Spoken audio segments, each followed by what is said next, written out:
Друзі, наступні 3 випуски проекту «Розмова» будуть дещо незвичними. Не буде стандартної студії, не буде медійних облич. Натомість ми розкажемо вам 3 історії людей, які через війну змушені були покинути рідні міста, рідні домівки, залишити бізнес і переїхати на захід нашої країни. Але тут вони розпочали усе з нуля. І їхні історії заслуговують вашої уваги. Але перед тим, як почати дивитися, що потрібно зробити? Правильно, підписатись на YouTube канал «Розмова», поставити вподобайку, залишити комент. Ну і, звісно, приємного перегляду.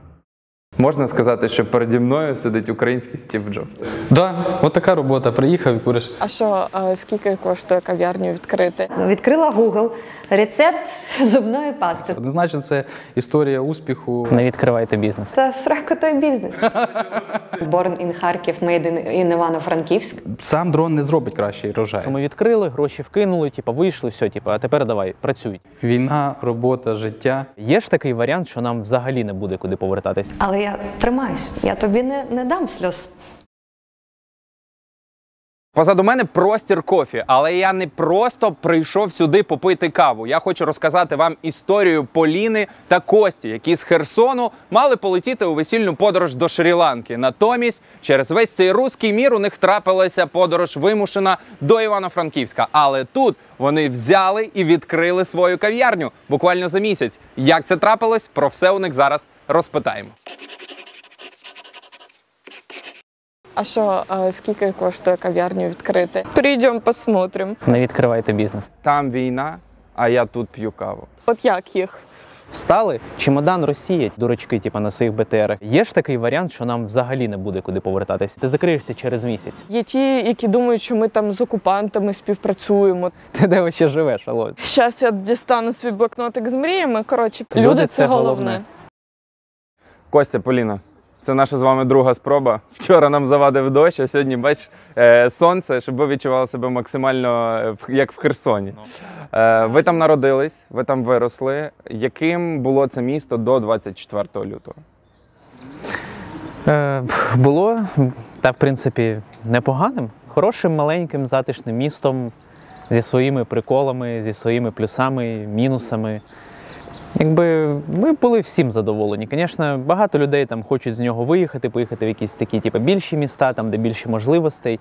Ну, а коли тобі подобається такий ритм життя, то супер місто. Це місто з великими перспективами, тому що у нас дуже гарна природа, річки, озера поруч, пустеля єдина вЄвропі. І Олешівські піски. Реально перспективи дуже великі, і ми розвивали це до 24 лютого. Ну, я так розумію, ви своє майбутнє бачили в Херсоні і не планували нікуди з нього виїжджати?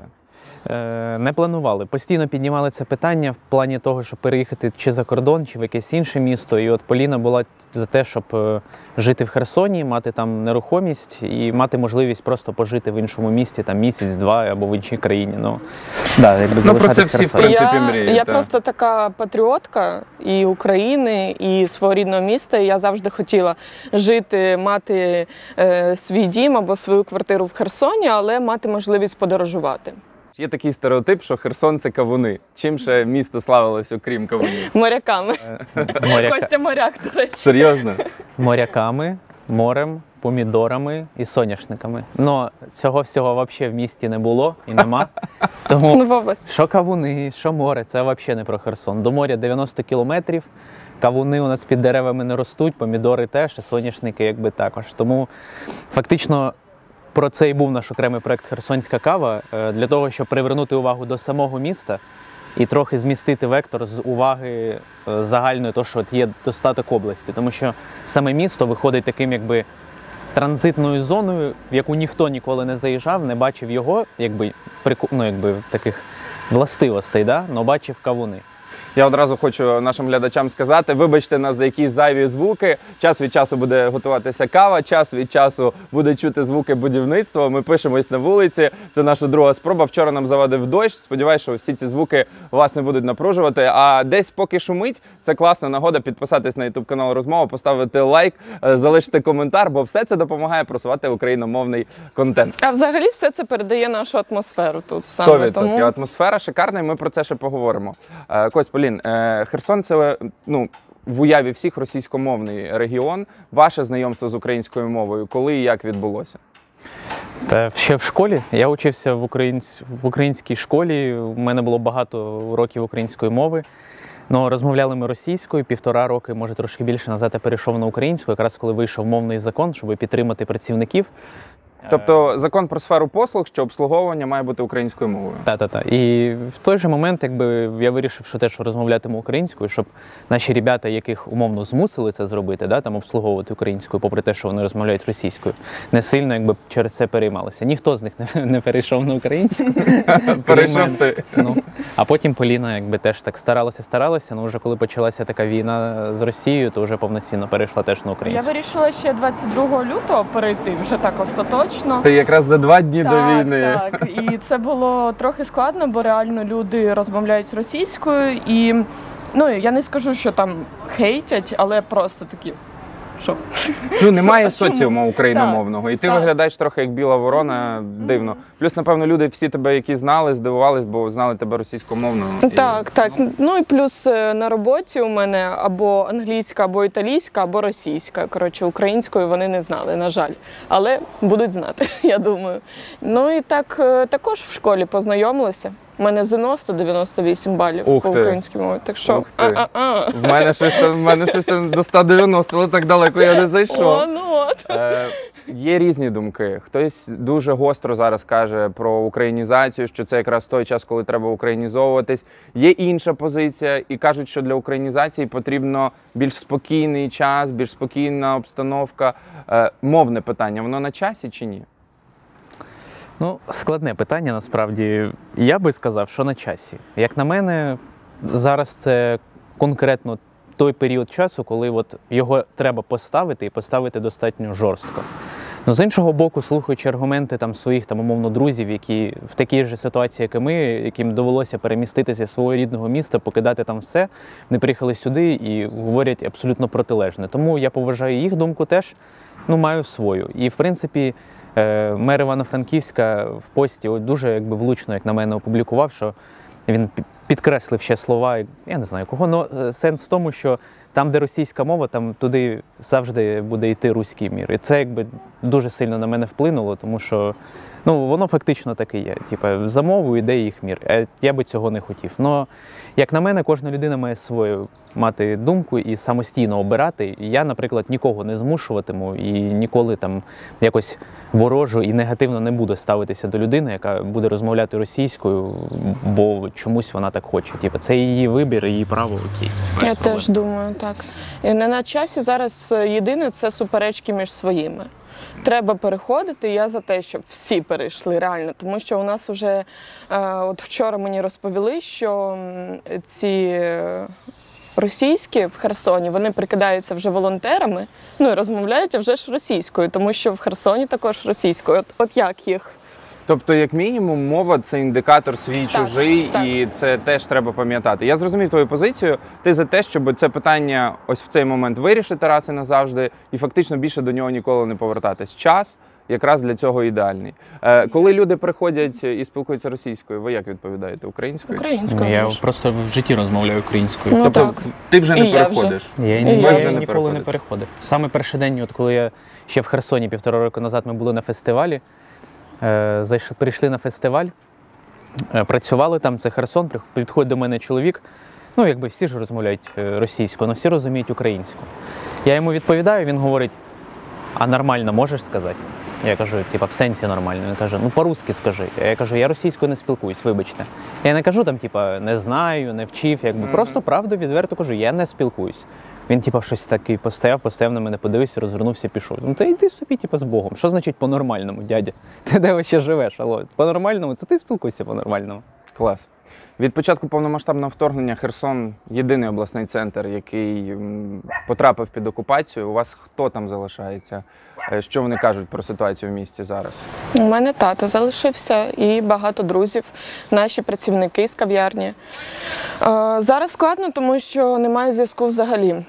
Ці сімки російські? Сімки російські продають, і там, де ще залишився Wi-Fi наш, то вони дізнаються про це і вже приходять туди, і там кажуть, наприклад, багато людей від Нової пошти приходили, біля Нової пошти знаходили Wi-Fi, там стояли, якось виходили на зв'язок зі своїми рідними, то туди вже прийшло повідомлення цьому працівнику Нової пошти, що якщо ви не вимкнете Wi-Fi, то ми винесемо повністю ваше відділення і там вам капець буде.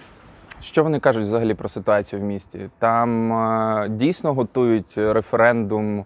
Референдум вони вже місяць там готуються, ніяк не можуть провести, але не в цьому біль. Біль в тому, що реально немає зв'язку і люди навіть не можуть зателефонувати в швидку допомогу. Ситуація, яка була 3 дні тому, це просто чоловік їхав на «Жигулях» на зелене світло і просто якась там тяжка техніка проїхалась, не зупинилась, врізалась в цю машину, навіть не зупинилась, скінчався на місці водій, тому що приїхала швидка, але вона не встигла на декілька хвилин.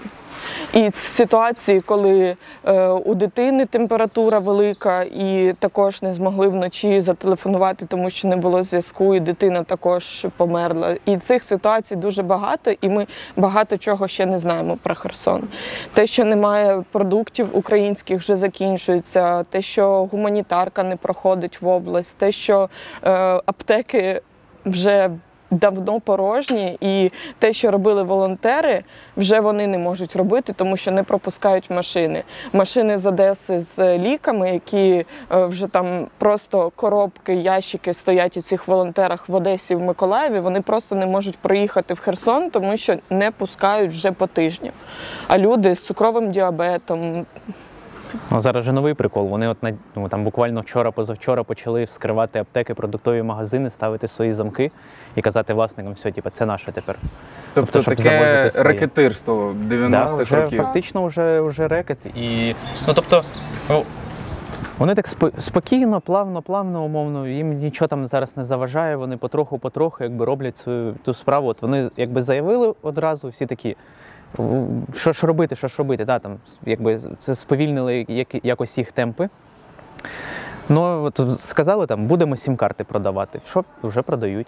Обрубимо зв'язок, обрубили зв'язок. Типа, не будемо націоналізувати підприємства, будь ласка, націоналізують, якби йдуть собі потроху. Ну, якби загальний настрій в місті, вони, якби ті ребята, з якими ми спілкуємося, там залишився, кажуть, що Чорнобаївка десь там в тому боці дуже сильно гупає, що якби наші якби підходять, і ті вже починають відчувати, якби, що скоро по їх душі прийдуть, і починають якби ще більше суетитися, умовно, щоб уже, я так собі думаю, щоб швидше оголосити це Росією, і у нас було якби більше проблем якимось чином забрати цю територію. Якби. Ну я не знаю, чи враховують вони той факт, що це територіальна війна, і в принципі можна не зупинятися на цьому. Тобто, яка різниця? Оголошуйте що завгодно. Яка різниця, що ви оголосите, якщо ви Арестович, мертві? коли каже про Чорнобаївка 14, 15, це все ж таки не, скажімо так, не просто для мотивації, а дійсно наші працюють і намагаються Херсон повернути під український прапор. Ребята, які в Білозерці живуть, кажуть, що може не так там багато, як він собі придумує, ну дуже часто там таке відбувається. Кажуть про Херсон, коли десь гупає, люди жахаються. У нас в Херсоні, коли гупає, то всі радіють, що наші вже підходять. Оце отак от. Але реально морально тяжко дуже, і коли виходять на зв'язок, то настрій ніякий. Якби, продукти завозять з Криму, вони дорожче в рази. Просто машини відкривають, наприклад, пластинка там цитрамону чи щось, ну такого банального просто, 200 гривень. Зате наші продукти вивозять туди, вже там типу, з Криму телефонують, там знайомі ж також є і кажуть, ой, у нас клубніка ваша. Дуже смачно. Я мушу вас запитати, у вас є друзі або знайомі, які загинули в цій війні? Так, знайомі є, який приїхав до Івано-Франківська з Херсона. Ну так. Ну, насправді знайомі є багато таких знайомих, які загинули не воюючи, а будучи волонтерами, так? Так. У нас директор Тойота-центру, він був волонтером. Ні, Вольво. Так, Вольво. Він вивозив людей з Херсона, І з Одеси там, чи з Миколаєва він завозив ліки, і його снайпер вбив. У нього 2 дітей залишилось і дружина. Багато, ну от мирні люди теж. От в Одесі ця дівчина, це з моєї школи була дівчина, яка ракета прилетіла в будинок, що вона з дитиною загинула і мамою. Я поясню, чому я запитую, бо нещодавно, приблизно тиждень тому, я просто в Фейсбуці побачив фотку свого доброго знайомого з підписом, що він зник десь в боях на Луганщині. І чесно, ми вже багато років не спілкувалися, ну тісно, десь бачились просто в місті. Але коли я побачив цю фотку і цей підпис і зрозумів, що це може означати, і ти знаєш, в мене всередині все перевернулось. Просто війна стала ще ближче в той момент, в момент просто стала ближче. Ми багато чого не знаємо про Херсон, тому що забирають в полон. І багато таких, дуже хорошої знайомої подруга, і дуже багато людей пропало, і постійно про це афішують, що от пропала, так і не повернулась додому, і це постійно. Або там ребята, які з тероборони в перші дні, коли з коктейлями Молотова вибігли, і там у нас є такий парк невеликий, там бузок тільки росте. І вони там, ховались, 70 людей так розстріляли. Просто це в перші дні. Вони просто, на емоціях вибігли, думали... Та ні, на яких емоціях? Вони вийшли боронити місто. Не було взагалі правоохоронців, нікого не було. Були, тероборону набрали, ще колись там набрали умовно, їм не дали ні автомати, ні бронежилети, нічого. І фактично в перший день війни, якщо 24 лютого, якщо зранку прийти в воєнкомат, він закритий. Поліція закрита. І нікого нема. Всі виїхали ще вночі. Як тільки почало бахкати, всі виїхали. Взагалі нікого нема. От приходять пацани з тероборони, за автоматом, а нема автомату. Що робити? А місто боронити хочуть. Зробили якось там коктейлі Молотова. Бачать, починають заходити техніка. Яка їх задача? Їх задача, та, яка наказав президент, наносити максимальних втрат ворогу. Що вони і намагалися зробити? Вони ж побачили по відео, умовно, як там їдуть ці дурачки на своїх БТРах і нічого зробити не можуть. І думають, що тут така сама тема. А в Херсон вже заїхав серйозний спецназ, забирати місто. І вони просто їхали на своєму БТРі, побачили, що там ховаються, розстріляли весь парк і все. І більшість поклали ребят. Франківськ-Донецьк – це 1200 кілометрів. Херсон-Донецьк – це приблизно 500 кілометрів. Якось ви відповідаєте на запитання, те, яке постійно фігурує в пропагандистських рашистських ефірах, а де ви були всі ці 8 років? В Херсоні. В Херсоні. Тобто ви відчували, будучи там значно ближче, ніж Франківськ, до сходу України, відчували на собі війну, яка розпочалась в 2014 році? Ми відчували, тому що один з наших рідних був в АТО. Правильно? Да. І ми знали багато чого про це. Наприклад, в повсякденному житті не відчували. Перший наш партнер по бізнесу, він був з Донецьку. Він теж, не зі сторони військової, цієї всієї теми розказував, але зі сторони політичної і ситуації в місті. Всім по телевізору одразу тоді показали картинку, як жителі Донецька і Луганська з прапорами Росії вибігають і вітають руський мір. І в якийсь момент ти сам почав думати, так ви самі цього хотіли, ребята, в чому проблема? Бо показують, прям таке враження, наче все місто вийшло і такі, Росія. І коли він пояснює нам, що такого не, було, але це не містяни, це не жителі Донецького і Луганського. Коли він сам переїжджає і називає, їх дуже поганими словами, цю нову владу, ЛДНР, цю владу Росії, називає їх поганими словами, умовно, то ти розумієш, його реальне відношення до цієї всієї ситуації. Будь-який пересічний житель Донецьку-Луганську був проти цієї теми. Я всього не знаю, але думаю, що так і було. Що вони просто, як до нас зараз, привезли кіно, зараз з Криму привезли до нас масовку, автобуси завезли, ті вийшли, вітають, паради, показують картинку знову ж по телевізору. І у решті України може скластися враження, що так, а що, Херсон, ви російською розмовляли? Розмовляли. Паради проводили? Проводили. Що самі цього хотіли? Ні, ніхто не хотів. Взагалі, особливо після 2014 року, ну, якщо, наприклад, до цього ще моменту якісь там окремі люди там собі вітали Росію, якби в своїх якихось баченнях там Радянського Союзу, як їм жилося там хорошо, то після 2014 року, коли вони побачили, що Росія це не типу, яка-то сверхдержава, це просто помийка, типу, і все, що вони роблять, це розруха, геноцид і смерть, то після цього, я думаю, що ну, якийсь, може, окремий ідіот підтримував би Росію, яких там і реально зараз от є, наприклад, такі випадки, ну це поодинокі, це там 2, там, ну, 10-15 людей з усього кола спілкування, яке ми знаємо, які підтримують там наразі Росію. І все, якби, я сподіваюся, що їх посадять, типу, або ж, типу, поки йде війна, там і уб'ють. Або що ж ви сиділи весь цей час? Встали, чемодан Росія, типу. Сорі, що я вас змусив повернутися в ці думки, але це дуже важливо. Важливо почути іншим ваші міркування з цього приводу. Тому що Херсон – це Україна, Херсон, тримайся.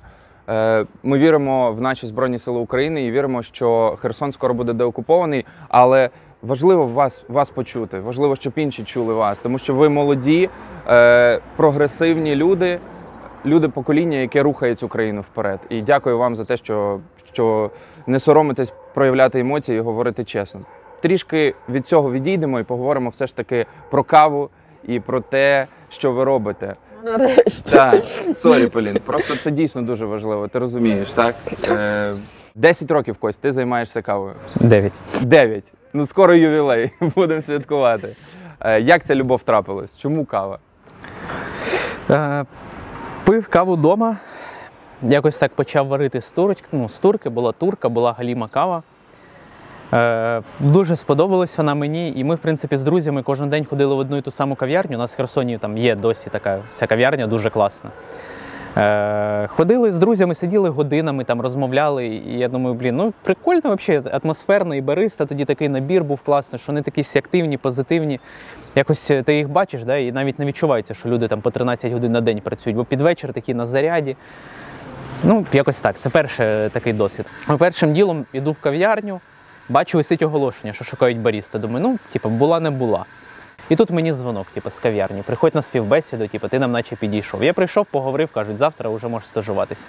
Я у вас на поличках побачив херсонська кава, яка росте на кавунах. Що це таке? В чому прикол? В чому Це фішка? Костін прикол. Це Костя придумав. Там поправка, що вона росте саме в херсонських кавунах. В херсонських тобто кавунах. у нас є плантація, де замість зерна от кавунового, да, такої сімечки, яку не можна їсти, бо кавун з шлунку проросте. Там кавові зерна. Ти зараз знаєш, ще один прикол навішаєш людям стереотип. Соняшники, кавуни в Херсоні, це виявляється все неправда. Зараз що вони реально не будуть насіння від кавуна їсти. Так, не треба. А це, напевно, ті чоловіки, у яких велике пузо, то вони кавунів, напевно, багато їдять, там просто всередині виріс кавун.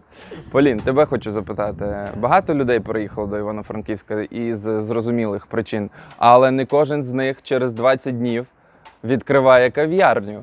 Як взагалі після всього, що ти бачив, що ти знаєш, в чужому місті, незнайомі люди, як взагалі наважитись на те, щоб відкрити кав'ярню, почати бізнес заново? Та ну як наважилися? Треба просто жити, по-перше.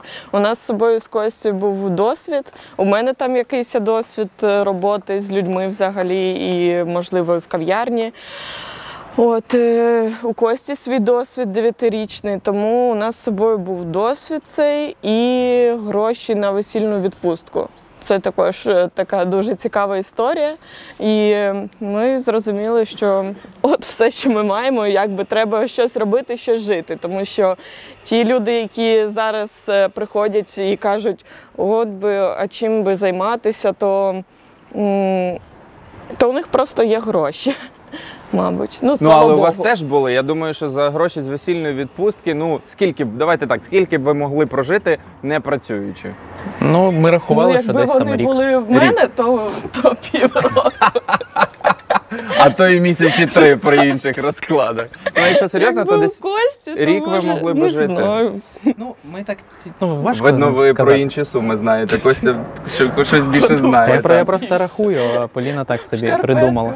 Я не знаю, скільки у Фішка нас в тому, навіть було. що ці гроші взагалі мали би 24 лютого заплатитися вже. Я оформив тур і На мали, Шрі-Ланку, наскільки. да, мали заплатити вже гроші. Ну, типа, я їх хотів уже 23-го платити, але пощастило, що мені там вчасно якби не повернули гроші. Я не встиг просто цього зробити. А якби зробив, то все, вони б типа, просто вилетіли б в трубу, і хіба що коли війна закінчиться, тоді там якось скористайтеся.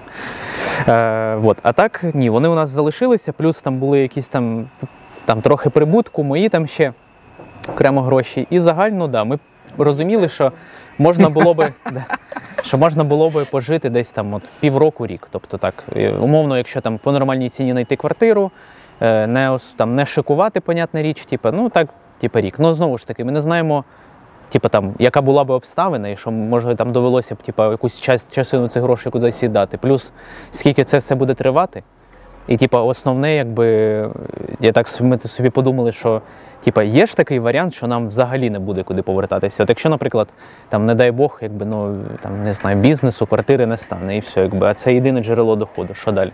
Власне, розумієш, я про що питаю? У вас було все в Херсоні, і в один момент фактично вас це забирають, ну інакше я це не назву.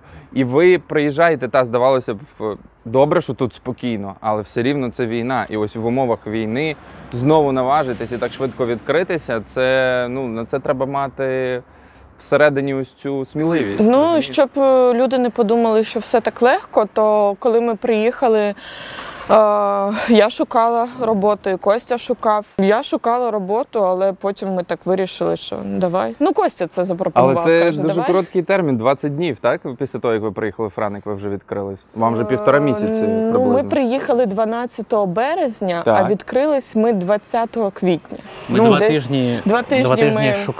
шукали, Ну, адаптовувались до... і потім знайшли вже приміщення. Ну, адаптувалися ми швидко. Знайшли вже приміщення і все. І потім 20 днів треба було на ремонт. Що тепер буде з кав'ярнею, яка фактично, я так розумію, в самому центрі Херсона, так, знаходиться у вас? Так, вона 3 місяці не працювала.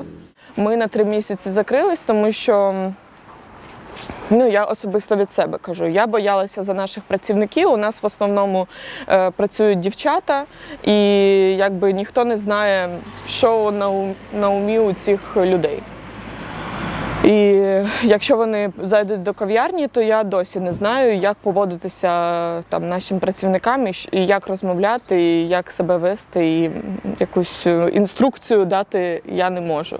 І ще дуже складно оцінювати ситуацію, тому що ми знаходимося тут, наші партнери, бо нас 4 взагалі, ще Аня, Ваня, вони ще влітку переїхали у Францію, тому їх також нема в Херсоні. Нам дуже тяжко орієнтуватися з ситуацією, що там. Але це дуже але поки що у нас ця вулиця Театральна, і поруч пішохідна, як тут Сотка, у нас Суворова. І от я дивлюсь там в Інстаграмі, коли є зв'язок у наших, там вони викладають, йдуть наші, там їдять морозиво, діти на самокатах граються. Таке життя ніби до війни, реально. І поки що ці брудні орки туди не зайшли. Ну, поки що їм не потрібно, там ще не дійшли. Тому люди всі пишуть, ми тут... як в життя до війни. Виходимо по Суворова пройтись і по Театральній, там де ми, і зайти до нашої кав'ярні, випити каву. Це для них зараз така втіха і така насолода, і таке щастя, що просто це була одна із причин, чому ми відкрилися. Плюс допомагати тим ребятам, які залишились там.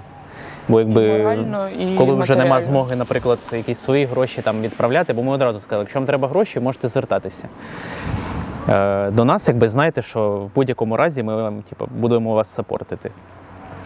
Ну, зараз вони вийшли, вже першу зарплату отримали, тобто вже мають якусь чимось себе зайняти і, в принципі, щось робити. Тому вони там повністю вирішують всі. Ну і ще всі плюс питання. те, що реально у нас українські продукти закінчуються в Херсоні. І у нас все було своя продукція, повністю круасани, сінабони, хліб. Якусь частину ми там ще перші тижні там волонтерам віддали, якусь частину там наші працівники приходили, брали потрохи собі, там записували, бо у нас вони супер чесні і чемні. І щось залишилось, то для людей зараз це плюс, тому що вони мають змогу прийти і скуштувати щось. Коротше, там навіть у нас сніданки ми вели десь останні пару місяців. І у нас там дуже смачні сирники з сиром дорблю, з соусом і з лососем. І я така щось зайшла на нашу сторінку Інстаграм, така дивлюсь, хтось відмітив нас, і там сирники. Я така дивлюсь, думаю, чи це хтось згадує, типу, ой, як було. Ні, це сьогодні. Коротше, у них там сирники є. Ну, у нас просто немає можливості тут, у нас кухні тут немає, і у нас немає можливості готувати щось зі сніданків. А в Херсоні окуповано там сирники з лососем, ну, тому що це запаси ще довоєнні. Ми залишили оперативний резерв, така, типу, певний. вау! І коли ми відкрилися, то багато людей написали, ми боялися того, що люди подумають, і взагалі всі подумають, що ми згідні з окупацією, що ми згідні з тим, що відбувається в Херсоні. Можливо, такі люди є, можливо, є ті, які думають, що ми там з окупантами співпрацюємо, там, але більшість написала нам, що дякуємо вам, що ви відкрилися, бо ми залишилися в Херсоні. І це дуже нам допомагає для триматися. них це рідне місце, це такий спот, куди вони можуть пройти і трішки забути, напевно, на кілька хвилин про свої проблеми. Яка доля цієї кав'ярні? Ви вже для себе ставили це запитання? Ви будете її утримувати далі? Вона буде далі функціонувати? Чи думки про те, щоб закрити, вони все ж таки є? Ну, складно сказати. Ну, насправді зараз, коли відкрили цю кав'ярню, то дуже якби так змістився вектор цього всього. І зараз багато роботи тут. Ну, з приводу цієї, якби не думали, бо не знаємо, що буде завтра. Реально, така якби штука. в Херсоні... Тобто, ну, закривати ми її не хочемо. Ми віримо в те, що Херсон звільнять. Ми віримо в те, що, ну, якби, понятна річ, що звільнення – це про руйнацію, це про, ну, це страшні речі, але типа дуже хочеться вірити в те, що це пройде там максимально безболісно для містян, для міста, якби, і вони просто ці, я не знаю, орки, типа, втечуть, коротше, бо це їх справа, це вони, ну, боягузи. Так от, і я дуже хочу, щоб Херсон звільнили, і тоді кав'ярня буде собі далі працювати. Продавати, закривати, якби, не хочеться її, тому що це ми одразу втратимо, типу, те місце, до якого ми 3,5, там уже майже 4 роки, якби, вкладали душу, яке ми інвестували кучу грошей кожен місяць, і якби те місце, яке ми любимо, і те місце, яке запам'яталось людям. Ну, ось те про душу, це, напевно, найбільш болюча історія, тому що ти вкладаєш себе, не просто душу, це ще частинку себе, робиш з цього реально місце важливе для людей.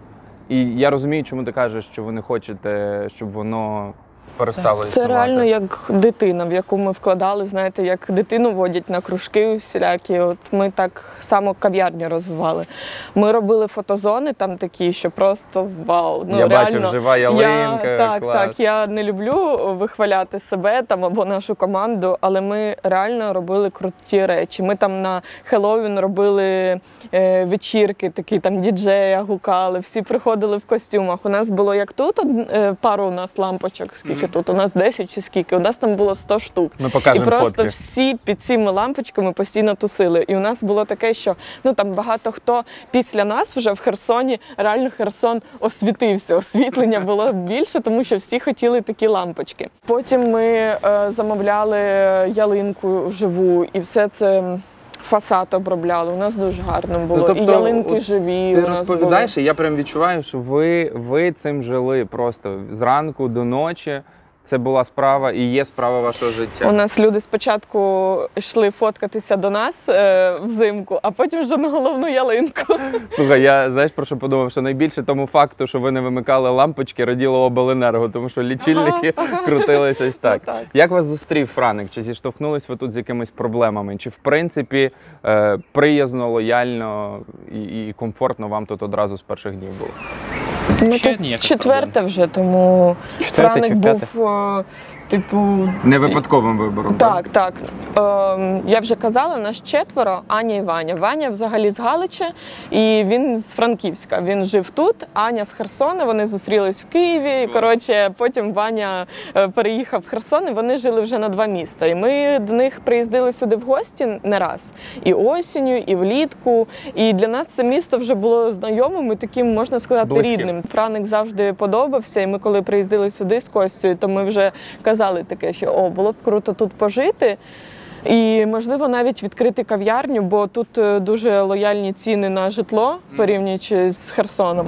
І Були ми до такі, війни. були до війни. Так, тому такі, вау, клас. Кав'ярень в Франику багато, це не секрет. Ви за рахунок чого плануєте, скажімо так, вигравати конкуренцію, на чому будете робити акцент? Що буде от вашою такою унікальною фішечкою? То ми просто зараз робимо те, що робимо, і людям подобається. Наприклад, херсонська кава, так, як продукт. Потім, якщо від кави трохи, лимонади. Ми просто в Херсоні знаємо, що таке спека. І ми знаємо, що таке літо з плюс 42 там. І ми, у нас дуже було багато холодних напоїв, лимонадів, і вони у нас супер натуральні, на основі фрешу лимонного, і вони дуже смачні.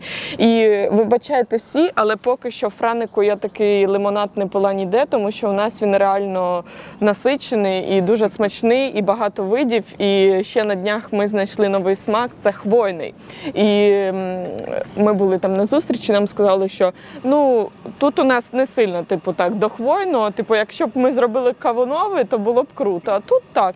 Нормально п'ють, бо реально він смачний, і цей рецепт ми самі придумали, і ми якось цим і приводимо сюди людей, вони повертаються, їм подобаються. Да, це одна з таких фішок. Насправді ми не будемо там вигравати когось, це не про таке. Ми в Херсоні, не знаю, коло нас теж було куча кав'ярень. Ми знаходилися в центрі, і там вибору кави було багато. І місце у нас, об'єктивно кажучи, не було там якесь прям топове в самому центрі. Да, там.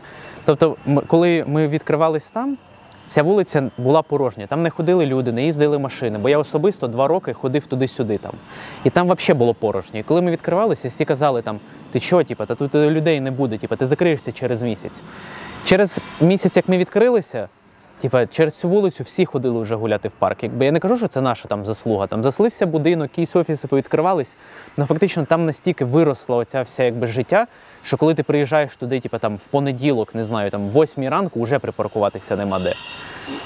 І це така фішка. Тобто ми не конкуруємо з кимось, ми відрізняємося. Ви не акцентуєтесь на конкуренції, ви просто робите свою справу. І робите її знаємо, добре. І ми знаємо цю справу, ми привезли з собою свої напрацювання за ці 3,5 роки власного бізнесу. Якісь є свої напрацювання, що я 9 років кавою займаюсь. Тобто ми привезли свою таку умовну культуру і намагаємося її презентувати. І фактично ми просто відрізняємося. І комусь це сподобається, комусь ні. Тобто у кожного все одно будуть свої клієнти. Головне, ще у нас відмінність наша,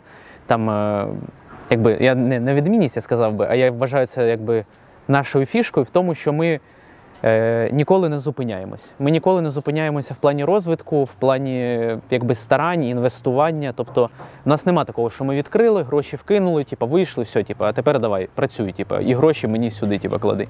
Ні, кожен день це робота постійна, це довга робота. Навіть в Херсоні у нас були адміністратори, кухарі, водії, всі логісти, все доставлялося, можна було спокійно собі чилити, ще не паритися, і все би працювало. Но кожен ранок ми приходили на роботу в 9, з понеділка по п'ятницю. Кожен день ми до вечора, до 6, до 7 працювали, придумували щось нове, старалися щось дороблювати, перероблювати. І це просто кав'ярня, ми нічого не виробляли фактично. У нас не було виробництва, смажок, кави, просто маленький мікробізнес, і все. Но все одно багато чого. Постійний потік. Навіть зараз. Але ви про це все говорите, я не знаю, це буде видно і через камеру. Ваші очі, навіть в окулярах, видно, що вони сяють від однієї розмови про каву і про вашу справу. І я, знаєте, чому вас про це запитав? Тому що мені пишуть люди, я спілкуюсь з людьми, які їдуть з інших районів сюди. Ми не в центрі знаходимося, для тих, хто буде нас дивитися, це не зовсім центр. І вони їдуть сюди спеціально, пишуть вам купу вже класних відгуків, купа сторіз з відмітками. І ось реально, знаєте, що всі кажуть? Атмосфера.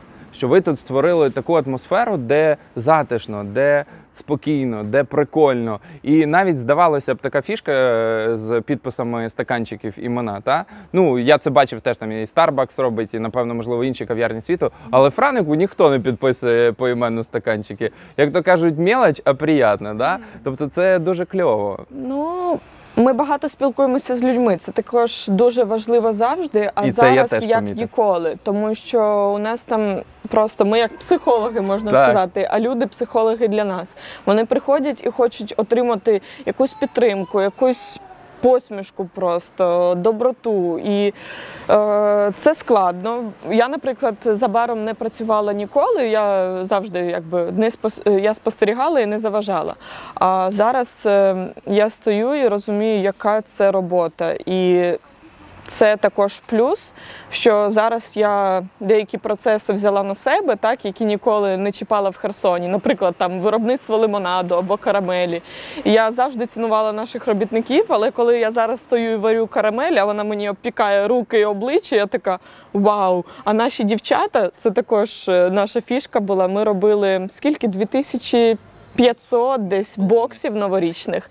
Це було замовлення, ми 2 роки поспіль його робили. І от цього року нового це був бокс з кавою херсонською, карамеллю власного виробництва, солоною і апельсиновим джемом, який ми також придумали самі рецепт. Костя чистив 500 кілограмів апельсину. Ти, напевно, вже дивитись не можеш на апельсини. Ні, насправді можу, і мені А подобається дівчата варили карамель прямо в таких захисних масках, і я така на них дивилася і думаю, блін, ну молодці. А тепер, коли я стою і варю от стільки карамелі порівняно з тим, що вони зварили, я просто... Слухай, ну давай зафіксуємо. Кава – це не просто кава, це ще й люди. Це І люди, люди, так. можливо, на першому місці в цій Так, всій так, історії. так. У нас А вже так ж. і підписано. Так, Люди люди – це це головне. головне. Як ви робили зріз, хто до вас приходить? Це все ж таки більше херсонці або люди, які переїхали? Чи це вже абсолютний мікс з містян? І чи знають ті, хто переїхали Франик, що ви ось теж з іншого регіону? Чи їх це мотивує прийти до вас? Ну, перші тижні, так, по спостереженням моїм, це були в основному переселенці, тому що ми в одному соціальному статусі, і люди приходили так, типу, підтримати, подивитися на нас, поспілкуватися. І це, мабуть, для мене був один із найскладніших етапів, тому що от я ще порівнювала з роботою на сцені. Я якийсь час грала в театрі і скажу, що от стояти за баром це ще складніше, ніж в моновиставі грати.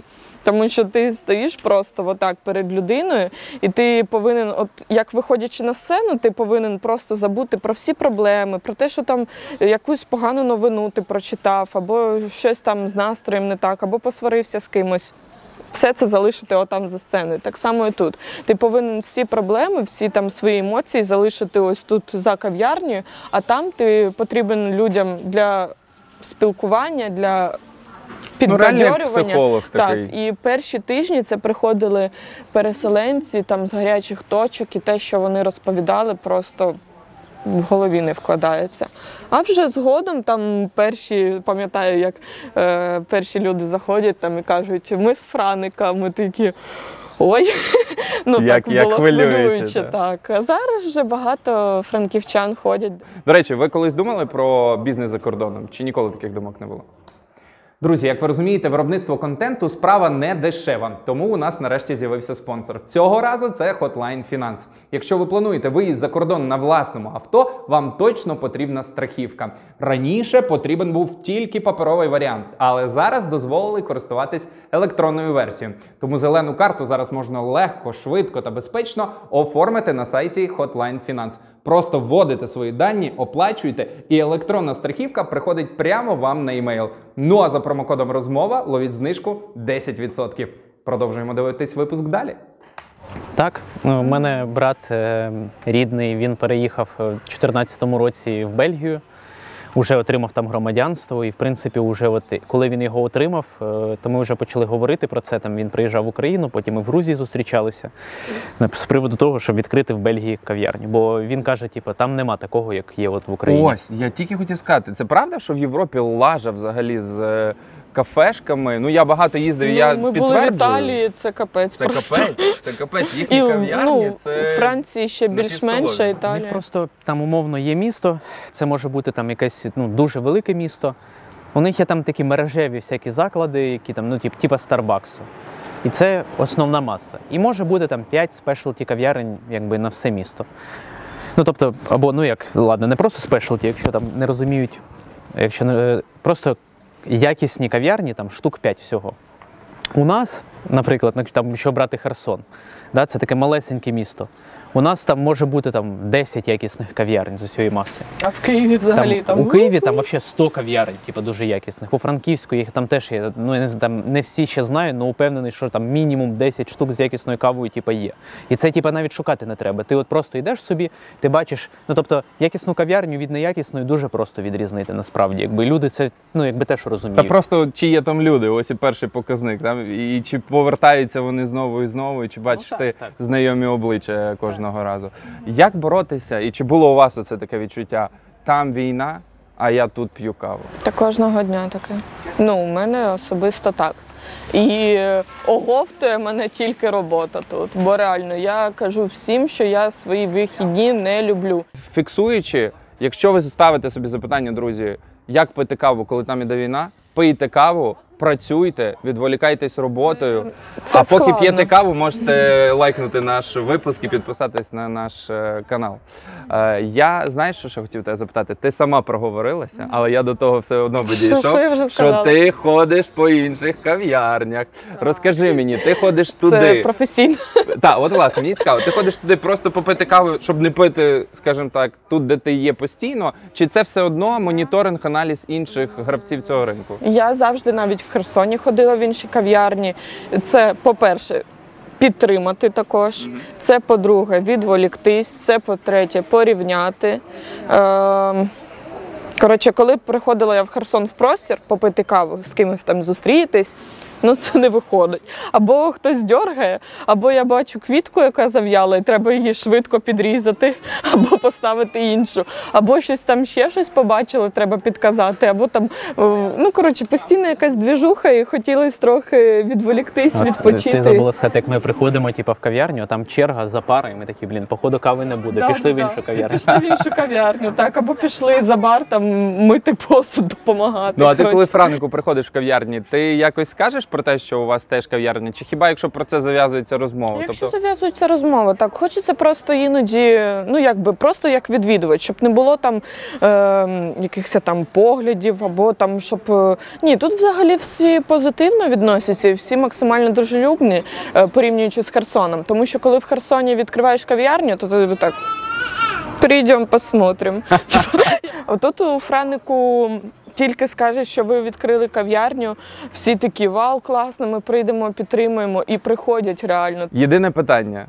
Чому ти не береш Костю з собою, коли йдеш по кав'ярнях? У нього часу немає.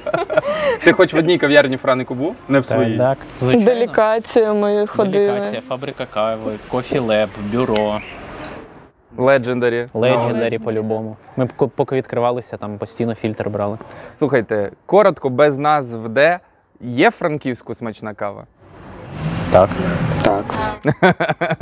В принципі, реально смачно. Все, що я перечислив, як на мене, смачна кава. Так, я просто особисто люблю фільтр. І я люблю фільтр з кислинкою, тому мені наш фільтр подобається. А так смачно, реально. І десерти смачні. Ще ми були в кав'ярні одній, теж сподобалось нам один раз. Monday.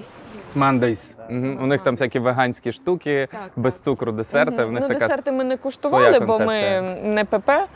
Ми там торти, давай п'ять. сінабони. Знаєш, як я розшифровую ПП? Плакать. Оце моя історія. У мене така дружина. А давай на ПП, а давай. І при тому вона зливається в перший день, мене вистачає там на тиждень-півтора. Я такий, ти ж мене не підтримуєш. Я теж зливаюся з ПП. Ви зараз якось допомагаєте армії, волонтерство, коштами фінансово? Це зараз, знаєш, тема 10-15% на ЗСУ, там, наприклад. Як у вас з цим? У нас поки всі відсотки йдуть на реінвестування, тому що багато чого ми не докупили. Ну, особисто я, наприклад, почитав такий пост там з якщо ти бачиш, умовно, заклик до допомоги, 10 гривень, скинь хоча б 10 гривень. Якби я прийняв для себе, що от в цьому напрямку я би хотів рухатися, і в принципі, коли бачу, там 100 гривень кидаю десь, стараюся туди кидати гроші. Плюс, наприклад, чай, який там за 3 дні виходить, це от нас 2 людини працює за баром, це в середньому десь 200 гривень на людину. Я свій чай кидаю, кладу в кошельок, а з карточки кидаю, 200 гривень, це на допомогу ЗСУ. Через Дію і так далі. Стараюсь те, що можу, по максимуму кидати, але зараз через те, що весь прибуток іде на те, щоб от ми зараз кондиціонер докупили, бойлер докупили, якісь столики, льодогенератор, зонтик, тобто все воно туди йде, а решта грошей ти не можеш витрачати, бо вони йдуть на дозакупку продуктів. Так, все, що можемо, да. Коли устаканимося, то вже буде. Я допомагала ліками, я купувала їх тут у Франківську, потім відправляла в Одесу, з Одеси вони їхали в Херсон, поки була така можливість. Зараз ті ліки, які я відправила місяць тому, вони ще досі до Херсону не доїхали, на жаль. І було таке, що люди могли мені писати списки, там списки були великі, на 2, на 3 тисячі, а там кульочок ось такий. То була така можливість, також я в Інстаграмі написала, що хто хоче допомогти Херсону, може скидувати мені на картку, всі чеки я показувала і також купувала на ці вільні гроші ці ліки і відправляла. Потім, от вчора я дізналася, що зараз більше багато хто допомагає Збройним силам, так, а зараз треба ще точечно допомагати. Наприклад, мені розказали, що в Миколаїв приїхало дуже багато людей з Херсонської області, які виїжджали, просто, як і ми, без нічого. У нас немає літніх речей, наприклад, це залишилося вдома, бо ми там, не збирали цю тривожну валізку і не знали, наскільки ми взагалі йдемо 24-го зранку з дому і що ми туди взагалі не повернемося. Тому людям, які переїхали з Херсонської області, там, де просто у них вже домівок нема, вони розрушені, треба допомагати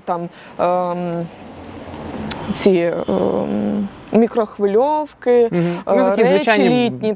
І штуки. От миколаївці, які ходять до нас тут і ходили, вони з Миколаєва приїжджали в Херсон до нас спеціально в кав'ярню, вони кажуть, що ми зараз компанією допомагаємо саме цим переселенцям з Херсонської області і точечно їм допомагаємо. І от я думаю, що треба це якось продумати, щоб у нас тут в кав'ярні також люди могли прийти і саме цим людям з Херсонської області могли допомогти. Це Бач, круто. Наша розмова вже не пройшла даремно, це вже крута ініціатива. Ну і давайте фіналізуючи, економіка в тилу – це теж важлива частина війни. Війна виграється не тільки на фронті, виграється ще й в тилу. Скажіть мені, будь ласка, буквально 2 останніх запитання.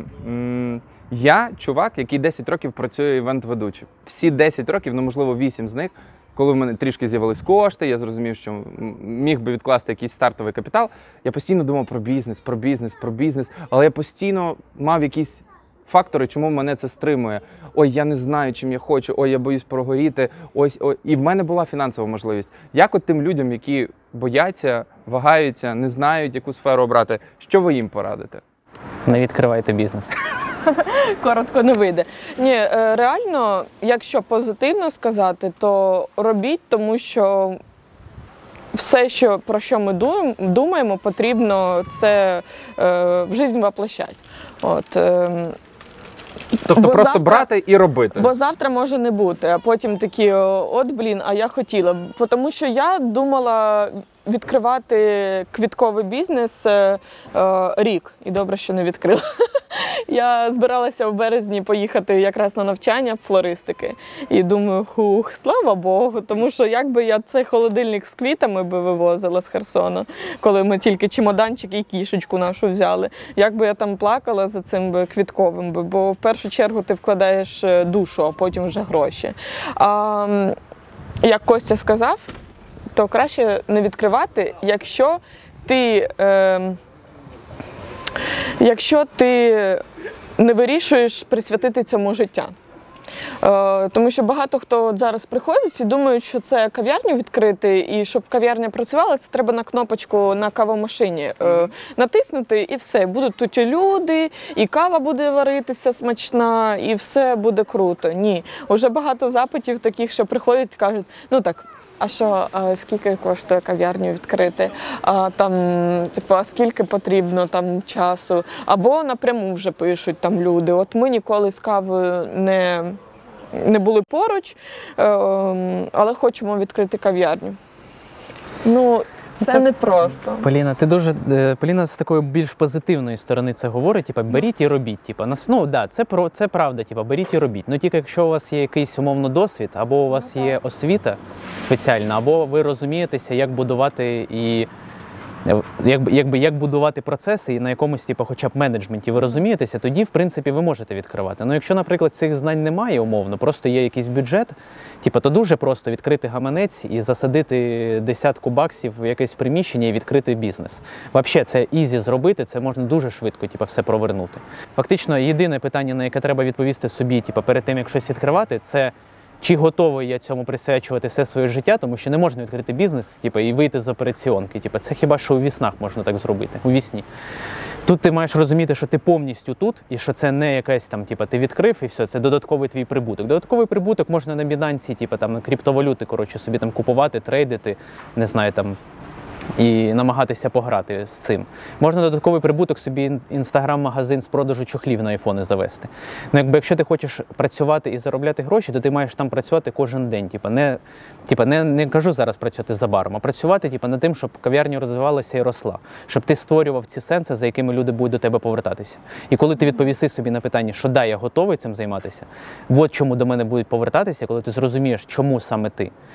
І тільки коли ти будеш розуміти всі процеси, які відбуваються в кав'ярні, тільки тоді ти відкриєшся і це дасть якийсь результат. Без цього взагалі не відкривайте нічого. Краще візьміть ці гроші, покладіть під подушку або купіть квартиру з котловану і здавайте її в оренду. От ідеальний варіант, щоб не прогоріти. Коротше, Костя тільки що накинув мінімум 3 варіанти, як мутити бабки, народ. От просто дякую тобі. Чохли для айфонів. Я взагалі взяв собі на замітку. Підписуйся на мій магазин, чохли для айфонів, Сережка. Лихо чохли. Слухай, тобто ти мені радиш, якщо я шарю в івенті, 10 років в івенті, якщо і робити бізнес, то навколо цієї теми івенту, де я шарю, прям від А до Я. 100%. І не лізти ні в які інші історії, якщо я прям в них не розбираюся. Якщо ти хочеш зав'язати з івентами, то можеш лізти в інші історії. Якщо хочеш там розвиватися, краще купувати там, ну я не знаю, як там це відбувається, але у нас знайомі є, які там займають, ведучі. Вони купують собі апаратуру різну, дорогу, для того, щоб робити там, не просто там вести подію, а, наприклад, ще поставити звук. Ну я розумію, так, цю механіку я розумію. Але, Поліна, повертаючись до тебе і твоєї репліки, так скільки коштує відкрити кав'ярню? Це ти вже сказав? Я, до речі, не знаю, скільки у нас було грошей, бо в мене з цифрами дуже складно. Я забуваю все. Ти прям як моя дружина. У мене з цифрами дуже складно, але на карточці мінус, тому, будь ласка, допоможи з цифрами. Це Костя може допомогти. Коротше, щоб відкрити... Можна сказати, якщо нема десятки, краще не лізти. Краще не лізти. Це і то, це мінімум. В чому вайб Франика? От чим він такий? От? В людях. Люди – це головне. Так, це чого реально не вистачає нам в Херсоні. Позитивних людей і відкритих, і добрих, які підтримують тебе в першу чергу, а не скажуть «Ой, у них там грязно».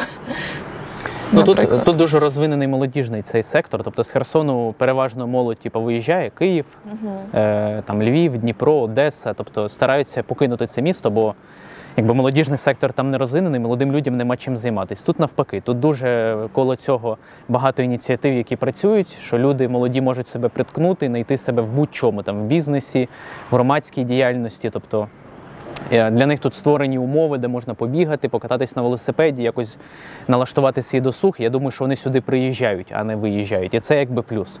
Тому що коли, умовно, є якесь озеро, вода застоюється, перетворюється в болото. А коли є протока, то це вже річка, яка розвивається, і вона свіжа і чиста. І тут саме такий варіант. І це саме те, що ми привеземо в Херсон після нашої перемоги, бо нам в Херсоні не вистачає багато чого. І зараз кожна людина, яка покинула своє місто, країну, потрібна потрібно, щоб вона набралася досвіду і привезла щось хороше своєму місту і країні. Не просто там перечекати війну, типу, коли вона закінчиться, а вже треба будувати плани і розуміти, що ти даш своїй країні і своєму місту хорошого, щоб воно розвивалося. І от я вже знаю, над чим ми будемо працювати в Херсоні. Я правильно зловив твою думку, вашу думку? Ви впевнені і думаєте, і плануєте після перемоги повернутися до Херсону? Ми плануємо жити на 2 міста. В Франківську у нас вже теж плани, тому ми зав'язані вже тут так само, як зав'язані в Херсоні. Тепер будемо сподіватися, що після війни збудують класний аеропорт в Херсоні, буде класний аеропорт Франику і буде прямий літак Франик-Херсон, бо я жив 1,5 року на 2 міста, я знаю, як це непросто, тому плани у вас класні, але з літаками буде трішки легше їх втілювати в життя. Ви знаєте, скільки туристів приїде в Чорнобаївку? Там буде такий аеропорт. Так аеропорт же в Чорнобаївці якраз. Так, це ж якраз супер. аеропорт Чорнобаївський. Все, треба каву відкривати. Туризм буде отакий. Аеропорт у нас буде дуже крутим в Чорнобаївці. Клас. У мене до вас фактично останнє питання на засипку. Як звати мера Івано-Франківська? Марцинків. А як звати? Я знаю фамілію. Ну давай пофантазуємо. Марцінків? Руслан? Ти диви.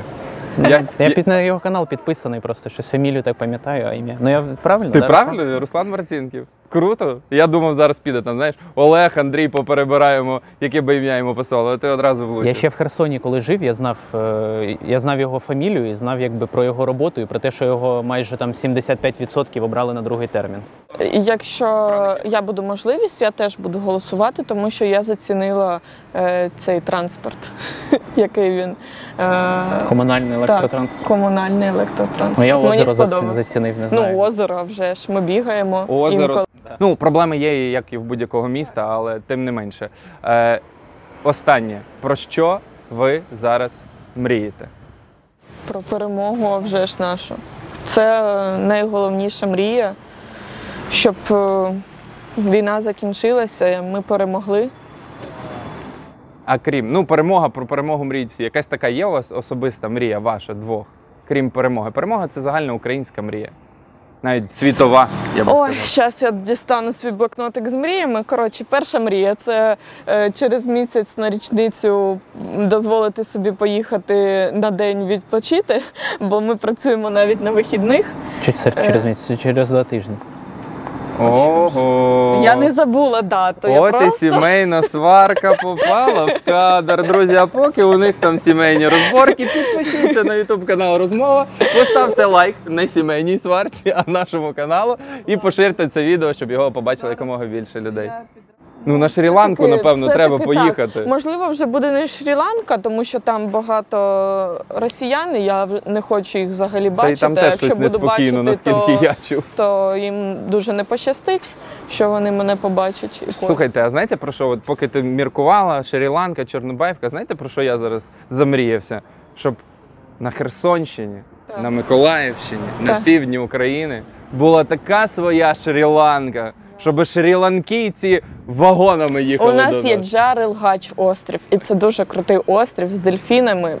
Просто вау. У нас в кав'ярні є наша дошка з нашою історією херсонською і є вже нова історія. Тому якщо ви заходите в нашу кав'ярню, то реально атмосфера відчувається і дуже багато таких символічних дрібниць. Наприклад, ще останнє, що розкажу, Почекай, це так давай зайдемо в кав'ярню і ти покажеш свої дрібниці, а Костя, можливо, навіть, якщо його ласка, приготує ще один флет-вайт. Блін, та він мені не так часто готує вдома. Готую каву я. Ну так, але я його підтримав, Кость. Там все-таки 2 тижні було. Я був на твоєму боці. Якщо ти не проти, та я приготую, звичайно.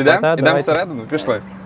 Давай, про атмосферу кав'ярні. Ти казала, що тут класна атмосфера крута. По-перше, дякую. По-перше, херсонці кажуть, ми відчуваємо себе як вдома, бо реально ми максимально зробили так, як у нас. Кольори.